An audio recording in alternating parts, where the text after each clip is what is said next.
My name is Taylor Cobran, and I wrote about the way the girl characters in the book The Virgin Suicides and the movie Heathers use violence to gain power. My name's Chris Stryker. I wrote on two 14th century texts, Chaucer's Pardoner's Tale and Boccaccio's novella A Frate Cipolla, which is from an Italian text called the Decameron.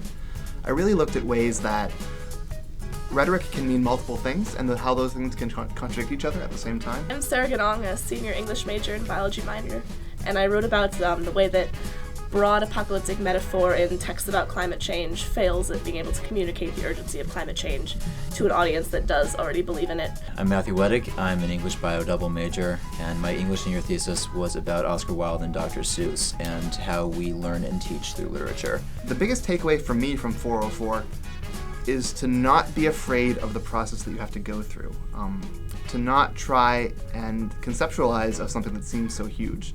Throughout our experience, we were split up into 3 separate groups.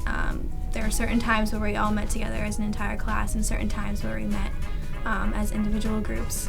I started as a neuroscience major, went through a kind of environmental phase, ended up doing English, but I'm really still interested in all 3 of those fields. My group really helped me solidify my argument, my idea, and what I really wanted to say with this project. The main thing I took out of this 404 process was creating a document and a text that really represents what I'm interested in and what I believe and what I want to present to people broadly.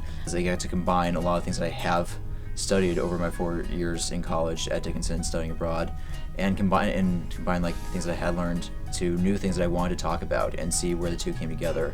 I tried not to get lost in the terror of how am I going to write something so big, and instead focused on my next step. And those progressive series of next steps led me to what I think is a very strong final product. Also, my computer crashed the day before one of my chunks was due, and I lost a chunk of the thesis.